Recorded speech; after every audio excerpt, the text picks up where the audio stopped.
बेंगलुरु में अहले सुन्नत वल जमात का मरकज़ जामिया हज़रत बिलाल में उलमा इकराम की खुसूसी मीटिंग मुनक्कद हुई। इस मीटिंग में वोटिंग परसेंटेज को बढ़ाने और जुमा के दिन होने वाले इस इंतखाबात के अहकामात बताने के ताल्लुक से तबादला ख्याल किया गया। अमीर जान की सदारत में मुनक्किदा इस मीटिंग में पुलकेशी नगर के MLA AC Srinivas, AR Zakir, Jamia हज़रत बिलाल के ख़तीब व इमाम कारी जुल्फ़कार नूरी, अफसर बेकादरी, मोइनुद्दीन रहमान, तारिक मोहसिन, सलीम कुरैशी के अलावा कई अहम लोग शामिल रहे। मीटिंग के बाद प्रेस कॉन्फ्रेंस के दौरान मौलाना जुल्फ़कार नूरी ने मीडिया से बात करते हुए बताया कि जहां पर 26 अप्रैल को इंतखाबात मुनक्कद हो रहे हैं, वहां जुमा के खुतबे को मुख्तसर किया जाए ताकि लोगों को वोट डालने में आसानी हो और वोट की अहमियत पर भी तफसीलन लोगों को समझाया जाए ताकि वोटिंग परसेंटेज को बढ़ाया जा सके। को मरकज़ अहले सुन्नत जामिया हज़रत बिलाल बेंगलोर में हमारे शहर के मुक़र्रर उलमाए किराम और तंजीमात के ज़िम्मेदारान यहाँ पर मौजूद हैं।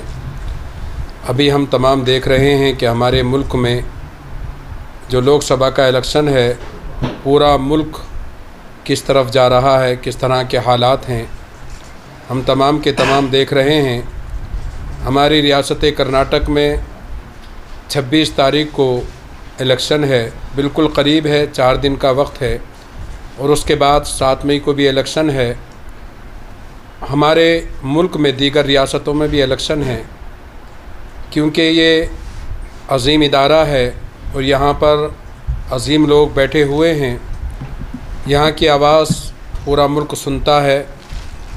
तो मैं सिर्फ़ रियासत कर्नाटक ही नहीं बल्कि पूरे मुल्क को लोगों को से गुजारिश करूँगा कि अभी भी हमारे पास वक्त है।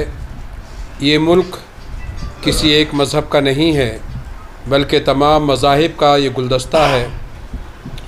जो लोग तकरीबन 10 साल से मज़हब के नाम पर नफ़रत का बाज़ार लगाया हुआ है, उस बाज़ार को ख़त्म करने के लिए हम तमाम को, चाहे वो हिंदू हों, मुसलमान हों, सिख हों, ईसाई हों, तमाम को मिलकर मोहब्बत के बाज़ार को लाना है, नफ़रत को ख़त्म करना है। हमारी रियासत कर्नाटक में कुछ जगहों पर 26 तारीख को इलेक्शन है, जुमा का दिन है। मैं मसाजिद के खुताबा से, ज़िम्मेदारों से भी ये गुजारिश करूँगा कि उस वक्त सिर्फ़ वोट की अहमियत व इफ़ादियत पर थोड़ी तकरीर करके वक्त मुकर्ररा पर जल्द से जल्द नमाज को ख़त्म करके जो हमारा मकसद है वोट देना, वोट देने की कोशिश करें। बल्कि नमाज जुमा से पहले इस तरह का काम हो, हमारे ज़िम्मेदारान हमारे पार्टी की तरफ से या वोट नौजवानों की तरफ से, कि जुमा से पहले तकरीबन 60 से 70% हमारी वोटिंग हो जानी चाहिए।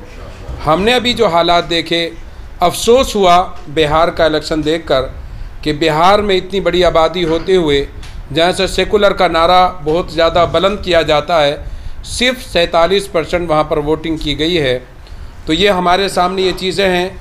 अभी भी कल ये ना हो कि लम्हों ने ख़ता की है, सदियों ने सज़ा पाई। अभी भी हमारे पास वक्त है। लोग खुलकर मज़हब के नाम पर वोट लेने की कोशिश कर रहे हैं। इस मुल्क में मज़हब के नाम पर वोट नहीं लिया जाता, बल्कि इस मुल्क को चलाने के लिए, जमहूरियत को बाकी रखने के लिए, लोगों की मोहब्बत के लिए जमहूरियत के नाम पर वोट लिया जाता है। मुल्क हमारा 1947 में आज़ाद हुआ, लेकिन इस मुल्क के कानून को बनाने के लिए, इस मुल्क को आइन को बनाने के लिए जो बड़े मुदब्बिर थे, बड़े मुफक्किर वो जमात थी जिन्होंने 2 साल से ज़्यादा का वक्फ़ा लेकर इस हिंदुस्तान के आइन को बनाया है, लेकिन लोग उस आइन को तार तार करने की कोशिश में हैं। तो मैं पूरी मुल्क के लोगों से गुजारिश करूँगा, वो बिलखुसूस उलमा से, ज़िम्मेदारान से, कि अभी भी हमारे पास वक्त है। अभी भी हमारे यहाँ जो उम्रा को जाने की कसरत हो रही है और घूमने और फिरने की जो कसरत हो रही है, शायद आपको मुस्तक़बिल का आपको एहसास नहीं है कि मुस्तक़बिल में हमारे साथ क्या हो सकता है। अभी भी मुल्क के हालात इस तरह के हैं कि मुसलमानों का रिजर्वेशन छीन कर जो बरसर इक़्तिदार पार्टी है दूसरे लोगों को देने की बात कर रही है, और जिस तरह के नारे लगाए जा रहे हैं, आपने देखा कि पार्लियामेंट के अंदर बैठकर दानिश अली साहब ने कुछ कहा अपनी कौम के लिए, तो चारों तरफ से उन पर किस तरह के जुमले कसे गए, लेकिन आज तक उस पर कोई मसला नहीं उठा है। तो आगे आने वाले दौर में किस तरह के हालात से हमको गुज़रना होगा, तो अभी भी हमारे पास वक्त है। एक मरहला गुज़र चुका है, इसके बाद मराहिल आने वाले हैं।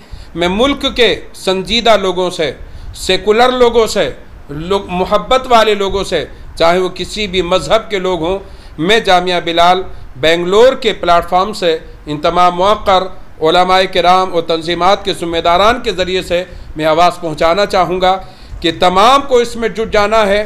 हमारा वोट हमारा हक़ है, हमारी ताकत है, ये हमारी क़ुव्वत है। अगर इसको आज इस्तेमाल ना किया, अपनी गवाही को पेश ना किया, तो कल रब्बे कायनात की बारगाह में तमाम को जवाब देना है। ये गवाही देना आप पर ज़रूरी है, वोट का देना। अगर आप हिंदुस्तान के बाशिंदे हैं, हिंदुस्तान से प्यार करते हैं, हिंदुस्तान से मोहब्बत करते हैं, तो अपने वोट का हक़ अदा करें, अपना वोट दें, अपनी ताकत को लगाएं। क्योंकि मैं तमाम तफसीलात में जाना नहीं चाहता, लेकिन आज इस तरह से खौफ और हरास किया जाता है, खौफ होता है कि मुल्क आगे जाके किस तरह का होगा। इस मुल्क में मुसलमानों ने 700-800 साल हुकूमत की, लेकिन कभी जुल्म नहीं किया, यहाँ पर नफ़रत के बीज नहीं बोए। 200 साल अंग्रेज़ों ने हुकूमत की यहाँ पर आकर, और यहाँ हिंदुस्तानियों के तमाम मज़ाहिब को उन्होंने ग़ुलाम बना कर रख दिया, चाहे वो हिंदू हों, सिख हों, ईसाई हों, मुसलमान हों, सबको 200 साल में ग़ुलाम बना दिया।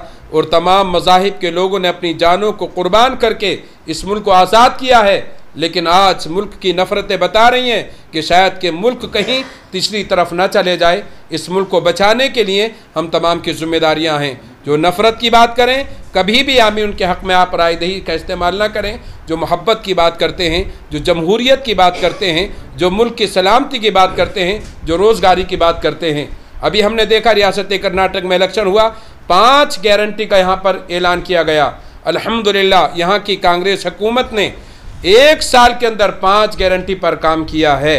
तो ऐसा ही चाहिए कि जो वादे किए जाते हैं इलेक्शन से पहले, उन वादों को पूरा करना चाहिए। अगर जो वादे पूरे करते हैं तो उस पर एतमाद होना चाहिए। आज हमने कांग्रेस का एतमाद रियासत कर्नाटक में देखा है कि उन्होंने 5 गारंटी का वादा किया था, वादा पूरा कर दिया है। तो अब हमें देखना चाहिए पूरे मुल्क के लिए किस पार्टी ने क्या क्या वादे किए हैं। जिनके वादे खोखले हैं तो उनके वादे खोखले ही रहेंगे, और जिनके वादे मजबूत हैं उनके वादे मजबूत रहेंगे।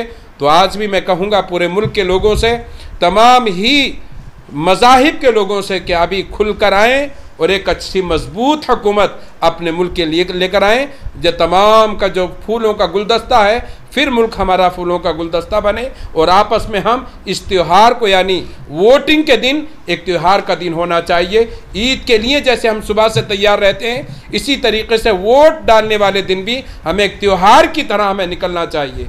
इस तरह से हम काम करेंगे तो इंशाअल्लाह हमारे मुल्क की सलामती होगी, और हमें इंशाअल्लाह हमारा जो जमहूरियत है हमारी वो बाकी रहेगी।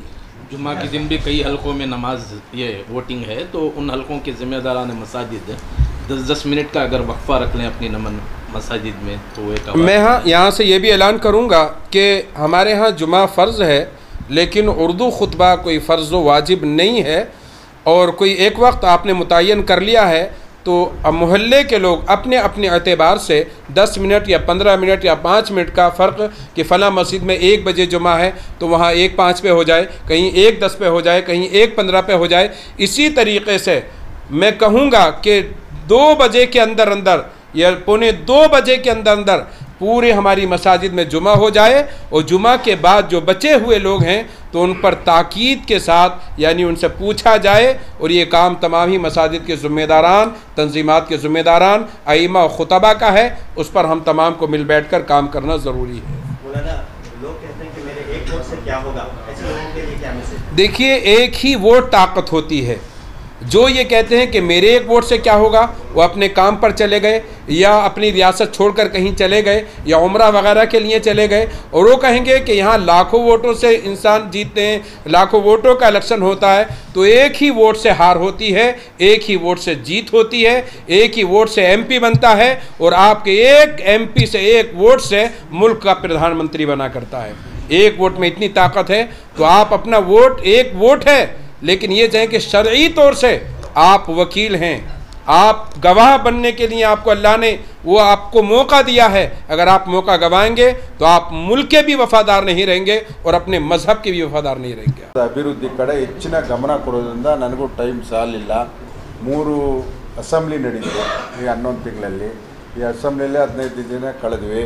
ಆಮೇಲೆ ಈ ಕ್ಷೇತ್ರಕ್ಕೆ ಸುಮಾರು ಅಭಿವೃದ್ಧಿ ನೀರಿನ ಸಮಸ್ಯೆ ಇತ್ತು। ಬಂದ ತಕ್ಷಣ ಕೂಡಲೇ ನಾನು ಗೌರ್ಮೆಂಟಿಂದ 30 ಕೋಟಿಯನ್ನು ಬರೀ ನೀರು JLR ಪಂಪೇ ಇರಲಿಲ್ಲ ಈ ಕ್ಷೇತ್ರದಲ್ಲಿ, ಟ್ಯಾಂಕೇ ಇರಲಿಲ್ಲ ಶೇಖರಣೆ ಮಾಡೋದು ಜನ ನೀರು। ನಾನು ವಿಶ್ ಮಾಡೋಕ್ಕೆ ಹೋದಾಗ ನೀರಿಲ್ಲ, ಫಸ್ಟ್ ನೀರು ಕೊಟ್ಬಿಟ್ಟು ನನಗೆ ಒಳಗಡೆ ಬನ್ನಿ ವಿಶ್ ಮಾಡೋಕ್ಕಂದ್ರು। ನಾನು ವಾಪಸ್ ಹೋಗ್ಬಿಟ್ಟೆ, ಹೋಗಿ ಗೌರ್ಮೆಂಟಿಂದ ಫಸ್ಟ್ JLR ಸ್ಯಾಂಕ್ಷನ್ ಮಾಡ್ಕೊಂಬಂದೆ 30 ಕೋಟಿ ತಂದು। ಇಲ್ಲೇ JLR ಪಂಪು ಟ್ಯಾಂಕು ಒಂದು ಸಲ ನೀರು ತುಂಬಿದ್ರೆ 15 ದಿನ ನಾವು ನೀರು ಬಿಟ್ಕೊಬೋದು ಅಂಥದ್ದೊಂದು ಸ್ಯಾಂಕ್ಷನ್ ಮಾಡ್ಕೊಂಡು ಬಂದಿದ್ದೀನಿ। ಈಗ ಹೋಗ್ತೀನಿ ಜನಗಳ ಹತ್ರ ವಿಶ್ ಮಾಡೋಕ್ಕೆ। ಆ್ಯಕ್ಚುಲಿ ವಿಶ್ ಮಾಡೋಕ್ಕೆ ಹೋಗಿಲ್ಲ, ಒಂದು ರೋಡ್ ಇಲ್ಲ, ಒಂದು ರಸ್ತೆ ಇಲ್ಲ, ಗಲೀಜಂದ್ರೆ ಅಲ್ಲೇ ಇತ್ತು, ನೀರು ಇರಲಿಲ್ಲ ಕುಡಿಯೋಕ್ಕೆ ನಾನು ಹೋದಾಗ। ಅದಕ್ಕೋಸ್ಕರ ಮಾಡ್ಕೊಂಬಂದು ತಿರ್ಗಾ ಸುಮಾರು ಒಂದೊಂದು ವಾರ್ಡ್ಗೆ ಈಗಾಗಲೇ 10 ಕೋಟಿ ಸ್ಯಾಂಕ್ಷನ್ ಮಾಡಿ ಪೂಜೆಗಳು ಮಾಡಿದ್ದೀನಿ। ಒಂದು ವಾರ್ಡ್ಗೆ 10 ಕೋಟಿ ಕೊಟ್ಟಿದ್ದೀನಿ, ಪೂಜೆಗಳಾಗಿದೆ, ಸ್ವಲ್ಪ ಕೆಲಸ ಆಗಿದೆ, ಡ್ರೈನೇಜು ಕ್ಲೀನಿಂಗ್ ಎಲ್ಲ ಆಗ್ತಾಯಿದೆ। ಸುಮಾರು ಟ್ಯಾನಿ ರೋಡಿಂದ ನಾಗವರ್ಗ ಕಡಗನಹಳ್ಳಿವರೆಗೂ ಮೇನ್ ರೋಡು ವೈಟ್ ಟಾಪಿಂಗ್ 150 ಕೋಟಿ, ಪೇರಿಯರ್ ಸರ್ಕಲಿಂದ DJ ಹಳ್ಳಿ ಮೇಲೆ ಕಾವಲ್ ಬೇರ್ಸಂದ ಮೇಲೆ ಅಲ್ಲೊಂದು 50 ಕೋಟಿ, ಸುಮಾರು 150 ಕೋಟಿ ವೈಟ್ ಟಾಪಿಂಗು ಅಭಿವೃದ್ಧಿ ಎಲ್ಲ ಸೇರಿ ಸುಮಾರು 300 ಕೋಟಿಗಳನ್ನು ನಾನು ಅನುದಾನ ಬಿಟ್ಕೊಂಡ್ಬಂದಿದ್ದೀನಿ। 500 ಒಂಟಿ ಮನೆಗಳು ಸ್ಯಾಂಕ್ಷನ್ ಮಾಡಿಸಿದ್ದೀನಿ ಈ ಕ್ಷೇತ್ರ। 11 ತಿಂಗಳಲ್ಲಿ ಇಷ್ಟು ಕೆಲಸ ಮಾಡಿದ್ದೀನಿ, ನೀರೇ ಇಂಪಾರ್ಟೆಂಟ್ ಮಾಡಿಸಿದ್ದೀವಿ। ಆಮೇಲೆ ಹೆಚ್ಚಿನ ಇಲ್ಲಿ ಕೆಲವರು ಅನೇಕ ಡ್ರಗ್ಸು ಕಂಟ್ರೋಲ್ ಇತ್ತು, ರೌಡಿಸಮ್ ಇತ್ತು। ನಾನು ಬಂದ ಮೇಲೆ ಡ್ರಗ್ಸು ಕಂಟ್ರೋಲ್ ಆಗಿದೆ। ನೀವು ಹೇಳಬೇಕು, ನಾನೇನೋ ಸುಳ್ಳು ಹೇಳ್ತಾ ಇದ್ದರೆ ಇಲ್ಲ ಅಂತ ಹೇಳಬೇಕು, ಯಾಕಂದರೆ ಒರಿಜಿನಲ್ ಗೊತ್ತಾಗಬೇಕು ನನಗೆ। ಡ್ರಗ್ಸು ಕಂಟ್ರೋಲ್ ಆಗಿದೆ ಅಷ್ಟು ಆಗಿಲ್ಲ ಆಗಿದೆ। ಅದು ನೀವು ಬೇಕಾದ್ರೆ ಪೊಲೀಸ್ ರಿಪೋರ್ಟ್ ತೊಗೊಳ್ಳಿ, ಇಲ್ಲ ಫುಲ್ ಕಂಪ್ಲೀಟ್ ಆಗಿಲ್ಲ, ಫುಲ್ ನಿಂತೋಗಿಲ್ಲ, ಆದರೆ ಮೊದಲಿಗೂ ಈಗೂ ಕಂಟ್ರೋಲ್ ಆಗಿದೆ, ಪೊಲೀಸ್ ರಿಪೋರ್ಟ್ ಇದೆ ಆಯಿತಾ। ಈಗ ಮೊದಲ ಥರ ಎಲ್ಲ ಪಬ್ಲಿಕಲ್ಲಿ ಮಾಡ್ತಾಯಿದ್ರು ರೋಡಲ್ಲಿ, ಫುಲ್ಲೇನು ನಿಂತೋಗಿಲ್ಲ, ಡ್ರಗ್ಸ್ ಇದೆ ಆದರೆ ಕಂಟ್ರೋಲ್ ಆಗಿದೆ। ನಾನು ಸುಳ್ಳು ಹೇಳೋದಿಲ್ಲ, ಯಾವತ್ತೂ ನಿಜನೇ ಹೇಳ್ತೀನಿ, ಅಷ್ಟು ನಾನೇನು ನಿಂತೋಗಿಲ್ಲ ಅಂತೇಳಿಲ್ಲ, ಈಗ ಶಾಂತವಾಗಿದೆ। ನಾನು ಆದಷ್ಟು ಈ ಕ್ಷೇತ್ರದ ಅಭಿವೃದ್ಧಿಗೆ ನಮ್ಮ ಗುರುಗಳಂತವ್ರು ಎಲ್ಲ ಗುರುಗಳನ್ನ ಭೇಟಿ ಮಾಡಿ ಸಲಹೆ ಸೂಚನೆಗಳನ್ನು ತಗೊಂಡು ಕೆಲಸ ಮಾಡ್ತಾಯಿದ್ದೀನಿ। ಈಗ ಚುನಾವಣೆ ಬಂದಿದೆ, ನಮ್ಮ ಅಭ್ಯರ್ಥಿ ಪ್ರೊಫೆಸರ್ ರಾಜೀವ್ ಗೌಡ್ರು ಅವರು ಪ್ರೊಫೆಸರ್ ಆಗಿ ಕೆಲಸ ಮಾಡಿದ್ರು, IIML ಕೆಲಸ ಮಾಡಿದ್ದಾರೆ, ರಾಜ್ಯಸಭಾ ಮೆಂಬರು ಆಗಿದ್ದರು। ಈಗಾಗಲೇ ನನ್ನ ಕ್ಷೇತ್ರಕ್ಕೆ 3-4 ಬಾರಿ ಬಂದಿದ್ದಾರೆ ಅವರು, ವಾರ್ಡ್ ಮೀಟಿಂಗ್ಗೆ ಕರ್ಕೊಂಬಂದಿದೆ। ಆಮೇಲೆ ನಾವು ಹಬ್ಬದ ದಿನ ಬಂದು ಸುಮಾರು 2 ಮಸೀದಿ MM ರೋಡಲ್ಲಿ ಒಂದು 4 ಮಸೀದಿಗೆ ವಿಸಿಟ್ ಕೊಡಿಸಿ ಅಣ್ಣವ್ರ ಮನೆಗೂ ಕರ್ಕೊಂಡು ಹೋಗಿದ್ದೀನಿ। ನೆನ್ನೆ ರ್ಯಾಲಿ ಬೆಳಗ್ಗೆ 10 ಗಂಟೆಯಿಂದ 3 ಗಂಟೆವರೆಗೂ ಇಡೀ ಕ್ಷೇತ್ರದಲ್ಲಿ ಸುತ್ತಿದ್ದಾರೆ ಅವರು, ಸುತ್ತಕೊಂಡು ರ್ಯಾಲಿಯಾಗಿ ಲಾಸ್ಟಿಗೆ ದೇವೀಸ್ ರೋಡಲ್ಲಿ ಅರ್ಜೆಂಟ್ ಅಂತ ಹೊರಟರು। ಇವತ್ತು ಟೈಮ್ ಹೇಳಿದ್ದೆ ಅವರಿಗೆ, ಸ್ವಲ್ಪ ದೊಡ್ಡ ಕ್ಷೇತ್ರ, ಇಡೀ ನಮ್ಮ ಕರ್ನಾಟಕದಲ್ಲಿ ಅತಿ ಹೆಚ್ಚು ಓಟು ಇದೇ ಕ್ಷೇತ್ರ ಅವ್ರದ್ದು, 32-34 ಕ್ಷೇತ್ರ ಇದೆ, ತುಂಬ ಒದ್ದಾಡ್ತಾ ಇದ್ದಾರೆ। ಈಗ ಅವ್ರ ಪರವಾಗಿ ನಾವು ಕೆಲಸ ಮಾಡೋಣ। ಈಗ ನಮ್ಮದು ಇದು ಚಾಲೆಂಜಿಂಗ್ ಪ್ರಶ್ನೆ ಯಾವುದು, ಈ ಚುನಾವಣೆ ಶ್ರೀನಿವಾಸು ಅಲ್ಲ, ರಾಜೀವ್ ಗೌಡ್ರು ಅಲ್ಲ, ಇನ್ನೊಬ್ಬರು ಅಲ್ಲ, ಈ ದೇಶ ಉಳಿವಿಗೋಸ್ಕರ, ನಮ್ಮ ಸಂವಿಧಾನ ಉಳಿವಿಗೋಸ್ಕರ ನಾವು ಈ ಚುನಾವಣೆನ ಮಾಡಬೇಕು। ಖಂಡಿತ ಸಂವಿಧಾನ ಉಳಿಬೇಕು, ದೇಶ ಉಳಿಬೇಕು, ಅದಕ್ಕೆ ಈ ಚುನಾವಣೆ ಮಾಡಬೇಕು। ಯಾರೇ ನನ್ನ ಪರವಾಗೂ ಅಲ್ಲ, ರಾಜೀವ್ ಗೌಡ್ರ ಪರವಾಗೂ ಅಲ್ಲ, ದೇಶ ಪರವಾಗಿ ಇವತ್ತು ನಾವು ಚುನಾವಣೆ ಮಾಡಬೇಕಾಗಿತ್ತು, ಅಂಥ ಪರಿಸ್ಥಿತಿ ಬಂದಿದೆ। ಅದಕ್ಕೆ ತಮ್ಮೆಲ್ಲರಿಗೂ ನಾನು ಕೈ ಮುಗಿದು ಕೇಳ್ಕೊತೀನಿ, ಈ ಚುನಾವಣೆನ ಸ್ವಲ್ಪ ಸೀರಿಯಸ್ ತಗೊಂಡು ನೀವೆಲ್ಲ ಓಟ್ ಹಾಕೋರೆ, ಆದರೆ ಓಟ್ ಹಾಕ್ಸ್ಬೇಕೀಗ। ನೀವು ಕೆಲಸ ಮಾಡ್ತಾಯಿದ್ರೆ ನಮಗೂ ಮಾಹಿತಿ ಇದೆ, ಎಲ್ಲ ನಮ್ಮ ಸಮುದಾಯವ್ರನ್ನ, ಸ್ನೇಹಿತರನ್ನ, ಎಲ್ಲ ಸಮುದಾಯರನ್ನ ಎಲ್ಲರ ಜೊತೆಲಿದ್ದೀರಿ, ಇಲ್ಲೆಲ್ಲ ಅಣ್ಣ ತಮ್ಮದ ಥರ ಬಾಳ್ತಾಯಿದ್ವಿ ನಾವು, ಹಿಂದೂ ಮುಸ್ಲಿಂ ಕ್ರಿಶ್ಚಿಯನ್ ಎಲ್ಲರಿಗೂ ಹೇಳಿ ಯಾಕೆ ನಾವು ಕಾಂಗ್ರೆಸ್ಗೆ ಓಟ್ ಹಾಕಬೇಕು ಅಂತ ಮನವರಿಕೆ ಮಾಡಿ ಈ ಸಲ ನಮ್ಮ ಕ್ಷೇತ್ರದ ನಾರ್ತ್ ಅಭ್ಯರ್ಥಿ ರಾಜೀವ್ ಗೌಡ್ರಿಗೆ ಮತವನ್ನು ಕೊಟ್ಟು ಗೆಲ್ಲಿಸಿ ದೇಶವನ್ನು ಉಳಿಸೋಣ ಅಂತ ಅಲ್ಲಿ ತಮ್ಮಲ್ಲಿ ನಾನು ಕಳಕಳಿಯ ಮನವಿ ಮಾಡ್ತೇನೆ।